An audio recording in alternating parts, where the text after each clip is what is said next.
எல்லாருக்கும் வணக்கங்க. Welcome back our channel. நான் உங்கள் மணிகிரி. எல்லோரும் எப்படி இருக்கீங்க? நல்லா இருக்கீங்களா?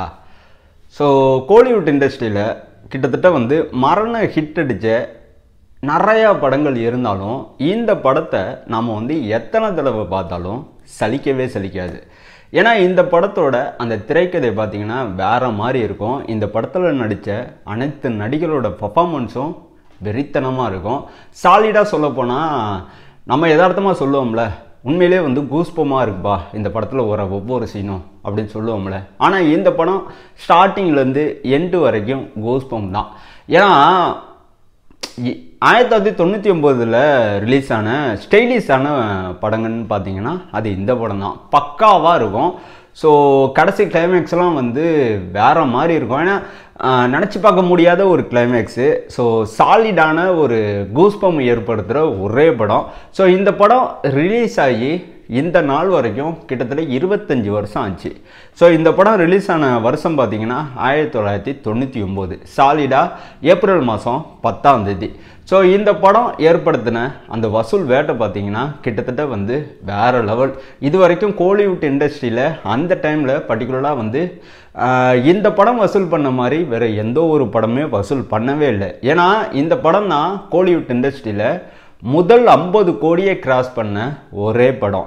இந்த படத்தோட இந்த படத்தோட ஷேர் மட்டும் கிட்டத்தட்ட 35 கோடி. இந்த படத்தோட பட்ஜெட் பார்த்திங்கன்னா ரொம்ப கம்மி.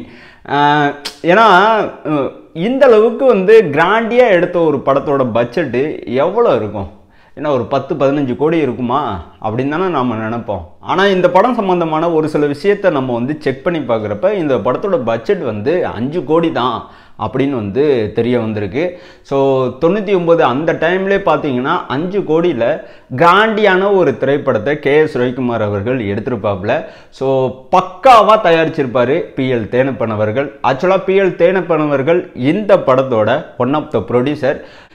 கிட்டத்தட்ட சாதாரண ஒரு கதைக்களமாக இருந்தாலும் KS ரவிக்குமார் அவர்களோட அந்த திரைக்கதையில் இந்த படம் பட்டி தொட்டியவங்கும் செம்மையாக ஹிட் அடிச்சிச்சு. ஸோ இப்படியாப்பட்ட ஒரு திரைப்படத்தை திரும்பவும் ரீரிலீஸ் பண்ண போகிறாங்க. ஏன்னா சமீப காலமாக ரீரிலீஸ் அப்படிங்கிற இந்த ஒரு விஷயம் கோலிவுட் இண்டஸ்ட்ரியில் தொடர்ந்து வந்துக்கிட்டே இருக்குது. ஸோ கோலிவுட் இண்டஸ்ட்ரியை பார்த்து இப்போ டோலிவுட் இண்டஸ்ட்ரியும் இதை ஃபாலோ பண்ண ஆரம்பிச்சிட்டாங்க. ஸோ கிட்டத்தட்ட இந்த ட்ரெண்டை இப்போ உள்ள டைமுக்கு திரும்ப கொண்டு வந்தது ரஜினி சார் மட்டும்தான். ஏன்னா ரஜினி சாரோட பாபா படத்தை ரொம்ப வருஷத்துக்கு அப்புறமா ரீரிலீஸ் பண்ணாங்க. ஸோ பாபா படம் ரிலீஸ் ஆன அந்த டைமில் பர்டிகுலராக நஷ்டத்தை தான் சந்திச்சிச்சு. ஆனால் ரீரிலீஸ் பண்ணதுக்கப்புறம் பாபா படம் போதுமான அளவுக்கு லாபத்தை கொடுத்துச்சு. ஸோ படையப்பா படம் 99 வேறு லெவலில் ஹிட் அடித்து 50 கோடிக்கு மேலே படம் வசூல் பண்ணி மரண வேட்டையை தான் ஆணுச்சு. இந்த நீலாம்பரி கேரக்டராக இருக்கட்டும், ஆறுபடையப்பா அப்படிங்கிற இந்த கேரக்டராக இருக்கட்டும், அப்புறம் சௌந்தர்யா பண்ண அந்த கேரக்டராக இருக்கட்டும், அப்புறம் வடிவுகரசி பண்ண அந்த கேரக்டராக இருக்கட்டும், அப்புறம் வேறு யார் ராதாரவி பண்ண அந்த கேரக்டராக இருக்கட்டும், அப்புறம் நாசர் பண்ண அந்த அரசியல்வாதி கேரக்டராக இருக்கட்டும், கடைசி கிளைமேக்ஸில் வர பிரகாஷ்ராஜ் அந்த டிஎஸ்பியோ எஸ்பியோ அந்த கேரக்டராக இருக்கட்டும், அப்புறம் பாம்புக்குள்ளே கையை விட்டா பாம்பு கொத்துனுச்சா இல்லையா அப்படின்னு கேட்குற அந்த காமெடி ரோல் பண்ண அந்த நடிகரோட கேரக்டராக இருக்கட்டும், இப்படி ஒவ்வொரு கேரக்டரும் மனசில் இப்போ வரைக்கும் நிற்கிது. படம் ரிலீஸ் ஆகி 25 வருஷம் ஆச்சு. ஸோ KS ரவிக்குமார் இயக்கத்தில் எத்தனையோ படம் வந்தாலும் இந்த படையப்பா படத்துக்குன்னு தனி கூட்டம் இருக்குங்க. ஏன்னா அந்த அளவுக்கு இந்த படம் ஒட்டுமொத்த சினிமா ரசிகர்களுமே கட்டி போட்டிருக்கு. ஸோ மாஸான ஒரு கிளாஸான ஒரு ஸ்டைலிஷான பக்காவான ஒரு கமர்ஷியல் திரைப்படம். ஸோ இந்த படம் ஏற்படுத்தின அந்த தாக்கம் வேற லெவலில் இருக்குங்க அந்த டைமில். ஸோ இப்படியாப்பட்ட ஒரு தாக்கத்தை இந்த படம் கண்டிப்பாக திரும்பவும் ஏற்படுத்தும் அப்படின்னு நிறைய பேர் எதிர்பார்த்துட்டு இருக்காங்க. ஏன்னா இப்போ உள்ள 2K கிட்ஸ்க்கெலாம் பார்த்தீங்கன்னா பழைய படத்தை பார்க்குறதுனா அவ்வளோ பிடிச்சிருக்கு. ஸோ பழைய படத்தில் வர அந்த ஒவ்வொரு கூஸ்பமையும் இவங்க செம்மையாக கொண்டாடுறாங்க. கிட்டத்தட்ட புது படத்துக்கு எந்த அளவுக்கு வரவேற்பு கிடைக்குமோ அதை விட பல மடங்கு இந்த மாதிரி ஒரு பழைய படத்துக்கு வரவேற்பு கிடைக்குது. ஸோ எல்லா தியேட்டருக்காரங்களும் எல்லா டிஸ்ட்ரிபியூட்டரும் கிட்டத்தட்ட வந்து ஒரு மனதாக முடிவு பண்ணது படையப்பா படத்தை இந்த வருஷத்துக்குள்ளே ரிலீஸ் பண்ணுங்க அப்படின்னு வந்து கேட்டிருக்காங்க. ஸோ PL தேனப்பன் அவர்கள் இந்த படத்தோட ஒன் ஆஃப் த ப்ரொடியூசர். இவர் ரீசெண்டாக வந்து ரஜினி சாரை வந்து வேட்டையன் ஷூட்டிங் ஸ்பாட்டில் போய் சந்திச்சிருக்காங்க. சாலிடாக இந்த மீட்டிங் நடந்து கிட்டத்தட்ட வந்து 2-3 வாரத்துக்கு மேலே ஆச்சு. ஸோ நான் ரூமர்னு தான் நினச்சேன். ஆனால் PL தேனப்பன் அவர்கள் ரஜினி சாரை போய் சந்தித்து அதுக்கப்புறம் ரஜினி சார் வந்து படையப்பா படத்தை ரீரிலீஸ் பண்ணுங்க அப்படிங்கிற ஒரு விஷயத்துக்கு வந்து ஓகே சொன்னதாகவும் ஒரு செய்திகள் வருது. பட் ஆனால் வந்து உண்மையாக பொய்யான்னு அலசி ஆராய்ஞ்சு பார்க்குறதுல இது உண்மைதான், ஃபியூச்சரில் நடக்க தான் போகுது அப்படிங்கிற மாதிரி தெரிய வந்திருக்கு.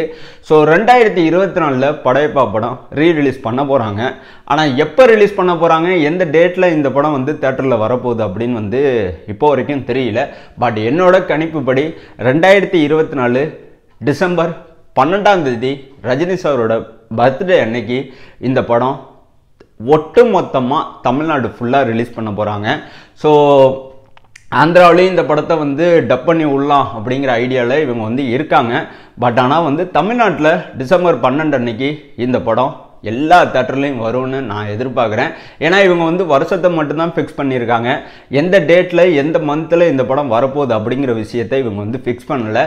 ஸோ கிடைச்ச தகவல் படி இது நடக்கக்கூடிய ஒரு விஷயந்தான். பட் என்னோட எதிர்பார்ப்பு என்னவா இருக்குன்னா, 99 இந்த படம் வந்து 50 கோடி கலெக்ட் பண்ணிச்சு. ஸோ அப்போவே வந்து வசூல் வேட்டை ஆணுச்சு. கிட்டத்தட்ட வந்து 175 நாள் வந்து இந்த படம் வந்து ஓடி இருக்கு. சாலிடான ஒரு பாக்ஸ் ஆஃபீஸ் கலெக்ஷனே இந்த படம் வந்து கலெக்ட் பண்ணியிருக்கு. ஸோ அப்போவே அந்த டைமில் இப்படியாப்பட்ட ஒரு சம்பவத்தை படையப்பா படம் பண்ணியிருக்கு. ஆனால் இந்த டைமில் இந்த படம் வந்து ரீரிலீஸ் பண்ண போகிறாங்க. ஸோ இப்போல்லாம் வந்து எவ்வளோ கோடி இந்த படம் வந்து பண்ண போகுது அப்படின்னு தான் நான் எதிர்பார்க்குறேன். ஸோ என்னோட கணிப்புப்படி இப்போ ரீரிலீஸ் ஆன எல்லா படத்தோட வசூலையுமே இந்த படையப்பா படம் அடித்து தும்சம் பண்ணும் அப்படின்னு நான் நம்புகிறேன். ஏன்னா இந்த படத்தோட அந்த திரைக்கதை அந்த மாதிரி, இந்த படத்தில் ரஜினி சாரோட பர்ஃபார்மன்ஸ் அந்த மாதிரி. ஸோ நான் சொன்ன மாதிரி ஒவ்வொரு சீனுமே வந்து கூஸ்பம் தான். ஸோ எந்த ஒரு இடத்துலையுமே நமக்கு வந்து போரே அடிக்காது, சாலிடாக கொண்டு போயிருப்பாங்க. ஸோ கிட்டத்தட்ட வந்து ஏஆர் ரஹ்மான் பிஜிஎம்மே வந்து வேற லெவலில் இருக்கும். ஸோ பக்காவாக மனுஷன் வந்து ஒர்க் பண்ணியிருப்பார். ஸோ ஏஆர் ரஹ்மான் அவர்களோட மியூசிக்கில் வெளியில் வந்த எல்லா படத்தோட பாடல்களும் செம்மையாக இருக்கும். ஆனால் படையப்பா படத்தோட பாடல்கள் உண்மையிலேயே வந்து இப்போ வரைக்கும் நிறைய பேர் ரிப்பீட்டடாக கேட்டுட்ருக்காங்க. ஸோ படையப்பா படத்தில் வர அந்த பிஜிஎம்மு உண்மையிலேயே வந்து தாறுமாறாக இருக்கும். ஸோ இப்போ வரைக்கும் பல பேர்த்துக்கு வந்து இந்த பிஜிஎம் தான் வந்து மொபைல் ரிங்டோனாகவே இருக்குது. ஸோ படையப்பா படத்தில் வர அந்த டைலாக்கும் வந்து வேறு லெவலில் இருக்கும். ஸோ ஒவ்வொரு டைலாக்கும் வந்து ஹியூமனோட லைஃப்பை வந்து கனெக்ட் பண்ணுற மாதிரி இருக்கும். ஸோ இப்போ உள்ள காலகட்டத்துக்கு தகுந்த மாதிரியே அப்போவே வந்து நிறைய டைலாக அந்த படத்தில் இடம் பிடிச்சிச்சு. ஸோ வில்லி கேரக்டரை ரம்யா கிருஷ்ணனை தவிர்த்து வேறு யாருமே பண்ண முடியாது அப்படின்னு சொல்கிற அளவுக்கு ரம்யா கிருஷ்ணன் அவங்க பண்ணிவிட்டு போயிருப்பாங்க. ஸோ கிட்டத்தட்ட வந்து ரம்யா கிருஷ்ணனோட அடையாளமாகவே இந்த நீலாம்பரி கேரக்டர் உருவெடுத்திருக்கு. சாலிடாக சொல்லப்போனால் இந்த ஹீரோ கேரக்டருக்குமே நம்ம வில்லி கேரக்டருக்குமே KS ரவிக்குமார் செம்மையான ஒரு முக்கியத்துவம் கொடுத்து தான் திரைக்கதையை வடிவமைச்சிருப்பார். பட் ஆனால் வந்து ரஜினி சார் எவ்வளோ பெரிய மாசான ஒரு ஹீரோ. ஸோ இந்தியா லெவலில் அண்ணந்து பார்க்குற ஒரே ஹீரோ. ஸோ அப்படியாப்பட்ட ஒரு ஹீரோவுக்கு வில்லியாக பண்ணுறதுலாம் சர்வசாதாரண ஒரு விஷயமே கிடையாது. ஆனால் அந்த கேரக்டரை பக்காவாக ரம்யா கிருஷ்ணன் அவங்க பண்ணியிருப்பாங்க. ஸோ இந்த அளவுக்கு வந்து பாராட்டும் புகழும் கிடைச்சதுக்கு முக்கிய காரணமே ரம்யா கிருஷ்ணனுக்கு நீலாம்பரி கேரக்டர் தான். ஸோ நீலாம்பரி கேரக்டர் தான் இப்போ வரைக்கும் ஐகானிக் தமிழ் சினிமா கேரக்டராக இருக்கு. சாலிடாக சொல்ல போனால் இந்த ரோல் தான் கிட்டத்தட்ட வந்து இப்போ உள்ள டைரக்டர் எல்லாருமே வந்து வில்லி கேரக்டரை வச்சு ஒரு படம் பண்ணுறாங்கன்னா அவங்களுக்கு வந்து எப்படி சொல்கிறது, இன்ஸ்பயரான ஒரு கேரக்டராக இந்த நீலாம்பரி கேரக்டர் இருக்குங்க. ஸோ இந்த படம் இப்போ ரீரிலீஸுக்கு தயாராகிட்டு இருக்கு.